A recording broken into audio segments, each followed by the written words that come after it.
Hey, good evening. My name is Brady Clark. I'm the director of urban ministries here at First Pres, and we are going through the Jesus Can Relate series. We've hit a lot of really good things over the past few weeks. We've talked about how Jesus can relate to our enemies, to our friends, to our family, to women.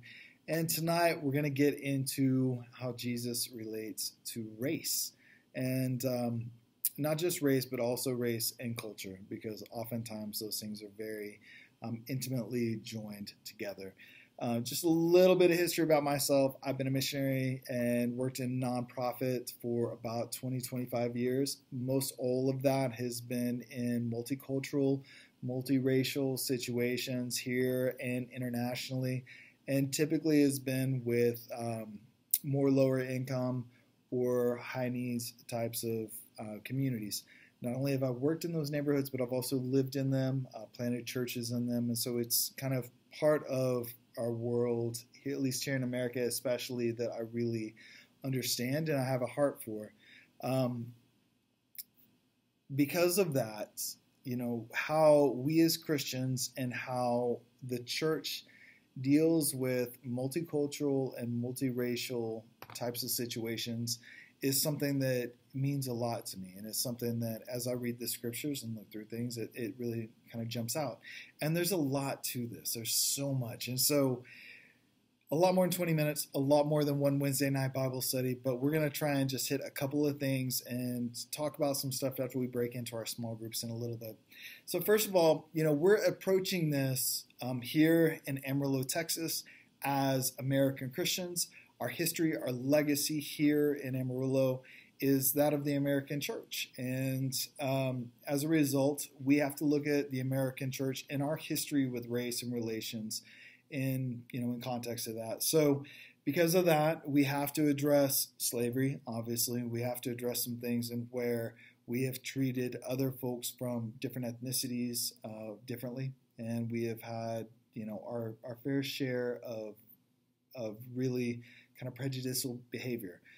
On the other hand, we've also, as a church here in America, we have also been at the forefront of civil rights, and we've also been very prominent in movements like the abolitionists and even women's suffrage, fighting for equal rights and standing up for those who didn't have a voice or weren't viewed as equal. Because we saw in the biblical text and we saw in the life of Jesus that was our calling to do. So we see both the good and the bad. But right now we're going to look at maybe where did this come from? Where are the roots of that? Why in America, why do we have a history in our church of sometimes being on the wrong side of the racial issue?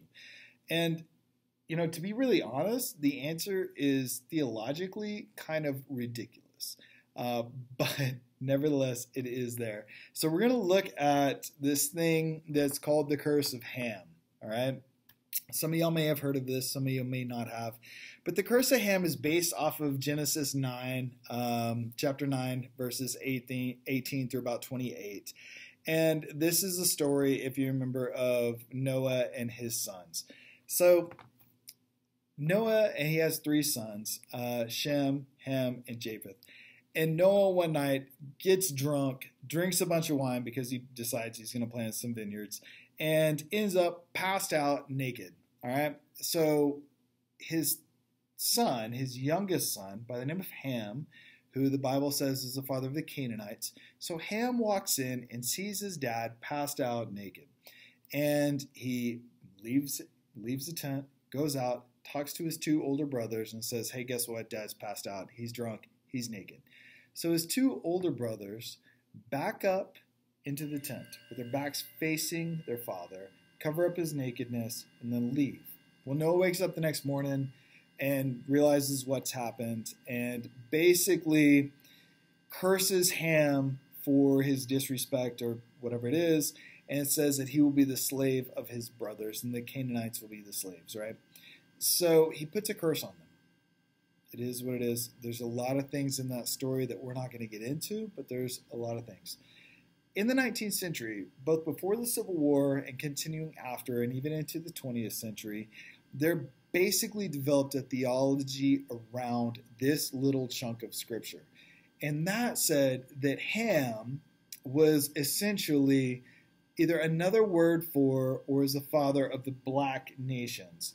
And so that Ham, because he was cursed by Noah and said to be a slave of his brothers, basically that justified the enslavement and degradation of black folks because they were the children of Ham, which is beyond ludicrous. But that was a theology that was used as a proof text to justify enslavement of Africans by Europeans. Now, it seems very silly to us. And in fact, any serious theologian, historically, there's no justification for that, and they haven't backed this up. However, it is something that was used. And it is something that we have a legacy in our church here in America. We are the result of that. And there are echoes of that that remain in our world, in our culture, and even in our church culture, unfortunately. You know, it's silly, but oftentimes as people, we have ideas, we have maybe theological concepts, we have behaviors, we have ideologies that don't quite line up with the biblical narrative or don't quite have biblical justification.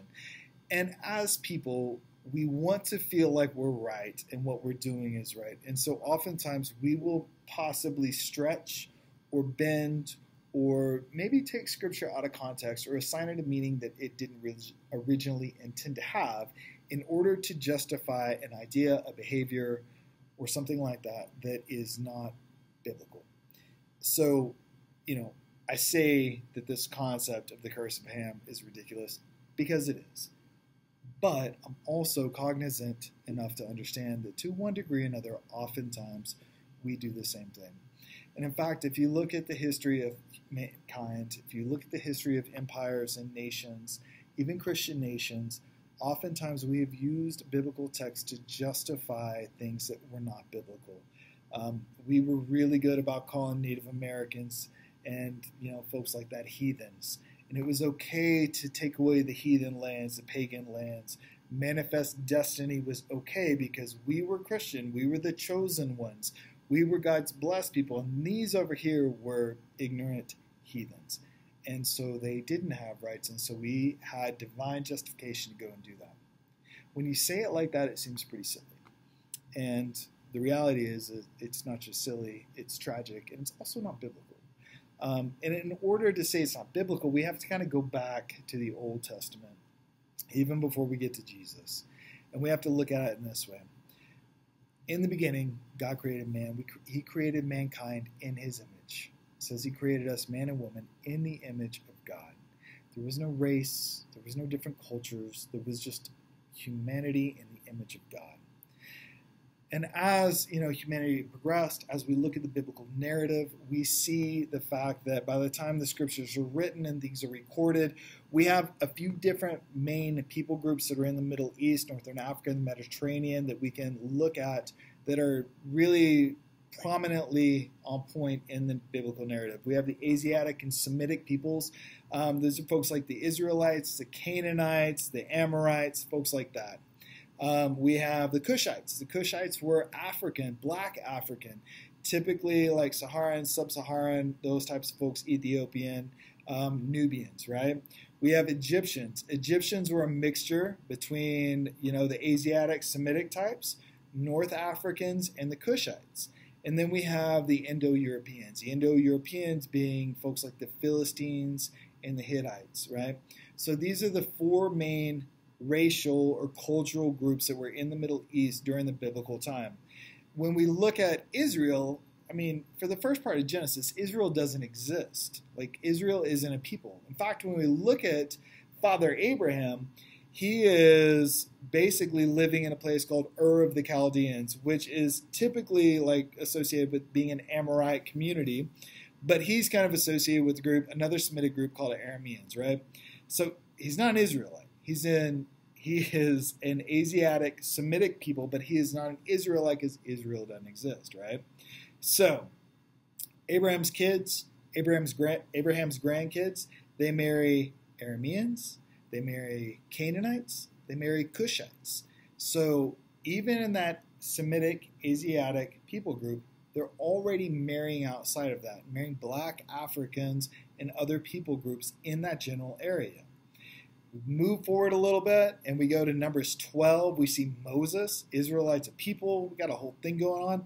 Moses, when he comes to the Lord and he is living faithfully as a servant of God, ends up marrying a Cushite woman in Numbers 12:1, which is totally fine. So he has married a black woman. So even in the Old Testament, we're seeing this whole, racial division between black and white, or even black or Asian or Indo-European or Semitic, all that. There's really no differentiation in terms of how God is dealing with people. In fact, if you go to Jeremiah, even Jeremiah 38 and 39, you see the hero of this story is a guy named Ebed-Melech. And Ebed-Melech is actually Cushite. He's in, Israel, in this part of the world, and he's the hero of this story. So we see different people groups who are all seeking after and following God. And we see the fact in the Old Testament that that's not a big deal. Now, there is one thing that we have to jump into because people have used it, is that the Israelites were forbidden from marrying other types of people, other groups from other areas. The funny thing about that is that's not based on race. That was usually based on, that was always based on religion. So the Israelites, being faithful to God, were forbidden to marry folks who were worshiping pagan gods and chasing after other things. It wasn't about race or even culture. It was about spiritual beliefs and saying, if you want to stay faithful, don't go marrying these other folks who aren't and go chasing after foreign gods. All that is to say there's a ton of examples, but we're talking about Jesus, and we're talking about how Jesus relates to race. Best example we can probably do with Jesus in particular is him dealing with Samaritans, right? The history of Samaria is complex. Funny thing is, there's still small groups of Samaritans alive today, and they still are a distinct group from the Jews. Samaritans, there's a lot of history behind them. Research it if you want. But basically, they were considered a heretical sect or a schismatic sect or even a half-breed concept of Jews, right? When Jews were carried off into exile, Samaritans were still there. There was a lot of issues with that. All we need to talk about tonight is the fact that they were viewed as second-class citizens. They were not pure Jews. They were not considered faithful or any of that, and they were looked down on. Jesus didn't have to go through Samaria, but he chose to. And so when we look at, scriptures like John 4 and the Samaritan woman at the well, he intentionally has made a diversion and gone through that area specifically to Samaria. We have obviously the parable of the Good Samaritan. Jesus went out of his way to include a group of people who were not considered pure Jews and were culturally kind of ostracized from that, to make sure that they were recognized as folks who were part of God's plan and his promise. That was significant. Just like, we talk about the woman at the well in terms of Jesus relating to women, it also applies because of her cultural heritage and ethnicity. So he was not being revolutionary just in him dealing with her being a woman, but also because of her ethnicity or cultural heritage and how that was viewed in the time. We can go through all the scripture. In fact, you've got a handout that you guys can look at that's got just a small portion of scriptures that deal with how God looks at humanity, race, and culture, and how we're all of equal value to him, regardless. And there's also some questions to go through and talk through. And as we do that, I really hope that we can view this not just with the lens of maybe what we've had through 2020 with race riots and everything's black and white and everything is this and this and this, but really we see things a little bit deeper than that. See, scripturally, there is no justification for any kind of racism. There's no justification for any kind of discrimination based on skin color, based on where you happen to be born or what lineage you happen to be born into. We're all created in the image of God. That's super, super clear. But because we're people, we typically tend to be a little bit biased. And we all tend to be slightly prejudiced in some way or another. Now, I don't think people like to admit that they have prejudices or they have biases. And oftentimes in our culture, we call those prejudices or biases, they all go under this big umbrella of racism. And I don't think that that's completely fair. And in my experience in life, I don't feel like that is, completely accurate. It can be, but it's not always accurate. And I'll give you a little example. Just speaking of my own life and just being very candid. I don't have any type of racial prejudices personally. I've lived in too many different cultures, too many races. I've been the only white guy in a lot of different types of neighborhoods. And, it just is what it is. So that's not my issue. But I am prejudiced. And I'm very quick to admit that I do have prejudices towards certain groups, cultural groups, okay? Not necessarily individuals, but cultural groups. And here's where I'm prejudiced.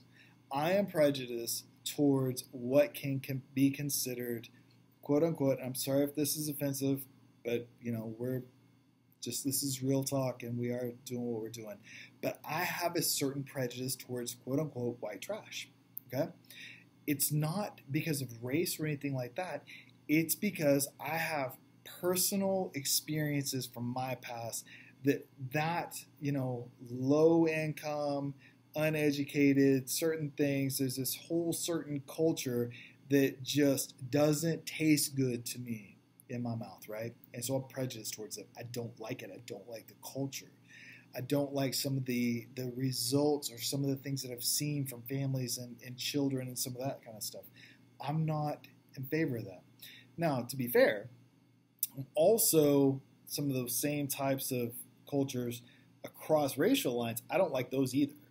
And it's not because of the people. It's because of the results of some of the culture. I'm going to say that again. It's not because of the people. It's because of some of the results of the culture.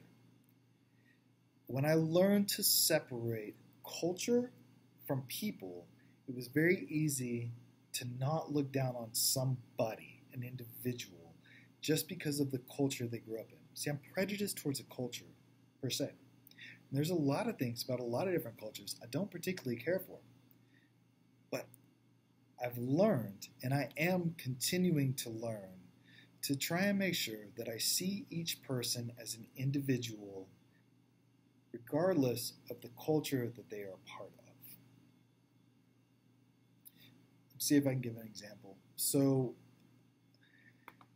we've worked with a lot of lower income youth and a lot of folks who didn't have the opportunity, didn't necessarily have a great education, weren't really raised with a lot of, of social graces, I guess we could say. And so they didn't know a lot of things about what are considered norms in our society. And as working with some of these kids, you want to try and help them get a job, get on their feet, learn how to operate well.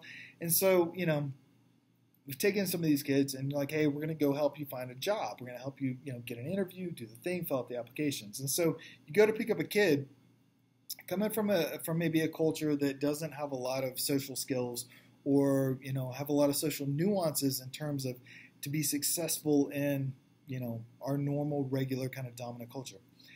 And you go pick them up and they're wearing, a wife beater, a raggedy t-shirt, a pair of baggy jeans, a pair of tennis shoes that aren't tied, they don't look like somebody you're going to want to give a job to. They don't understand that they're not maybe dressed appropriately to go interview or to go apply for a job. Because to them, this is just a normal stuff. This is completely acceptable in their normal culture, in their everyday life. This is how they dress. It's how everybody dresses, right? But if you don't see that and understand where they come from, you can start to look down on and be like, well, they're not trying, they don't care, this is this, blah, blah, blah, blah, blah, all of the things. The reality is they just don't know because they're coming from a different culture. So being cognizant of that and helping them to adapt and having an attitude of grace towards them to say, listen, they may not have grown up with the same cultural knowledge that I have. They may have grown up in a different culture that has different norms, that have different standards. And so I've got to look past this part of their culture, which I don't necessarily like or agree with or think is productive or whatever, the issue is. I've got to look past how they were raised and see them as who they are, as a child of God, as somebody who's created in the image of God, and therefore they have the same value. That kid has the same value in God's eyes as this kid over here who has been raised in a culture with great manners and every opportunity and knows exactly how to go apply for a job, interview well, have the right manners, and do all the right things. See, in God's eyes, there's no difference in value. In our eyes, we see a difference in culture. And based on our own culture, we value one above the other, maybe more. I'm not saying that to be critical. I'm not saying that to, in a negative way. I'm just saying we have to understand our own biases and prejudices.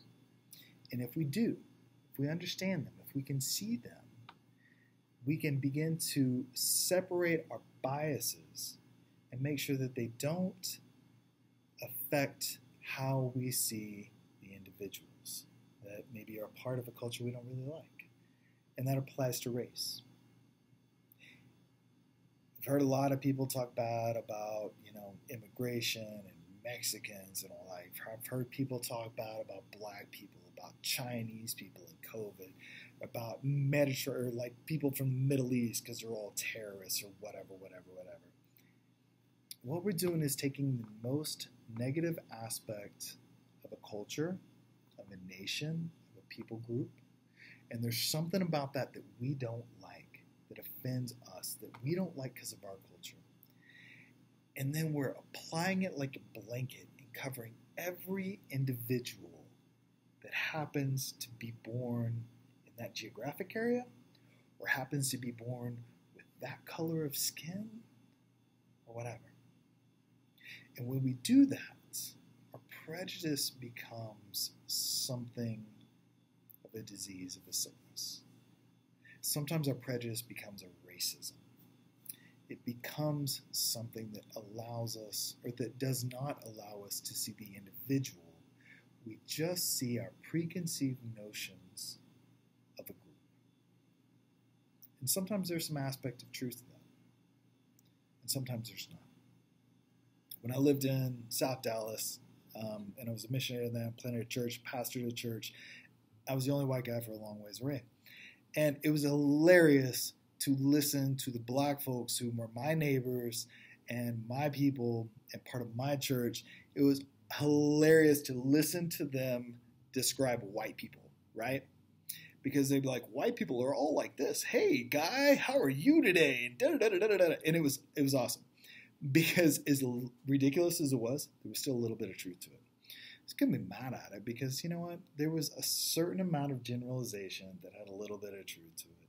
Now, the beautiful thing was they were able to not assume every white person was like that. Just like, we may think that every Spanish person speaks Spanish and likes tortillas. And the reality is they don't, right? Okay, some do, a lot do, but not all. We may say, well, African Americans generally like this type of music or they're this kind of way. And you know what? A lot of them may, but not all of them do. We have to be able, just like Jesus sees us as individuals beautifully and uniquely made in his image, we have to be able to see the other people around us, regardless of race, culture, or socioeconomic status. We have to be able to see them for how God made them, beautifully and wonderfully, even if it's something that we don't understand. Or maybe there's things about their culture that we don't even like.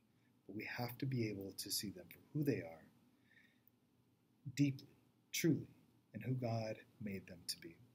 So we've got some questions for you guys to look over, talking about some of this. I hope that most of this is not new for you. And if it is, I hope that is something that we can all look at ourselves, look at our church, look at our community, and address. Because if there's one thing we know, when we talk about the church, we're not talking about the church here in Amarillo, here in Texas, here in America, here in the West. We are talking about the church of Jesus Christ, his bride, that is universal, insomuch as it is in every nation, it is every color, it is every people group, and it is every culture. And God has welcomed us all as equals, as brothers and sisters in Christ, as his chosen ones, as his family, as those that he loves. So, with God's grace, may we love each other with the same love that he loves us with. You guys enjoy your discussion and enjoy your questions.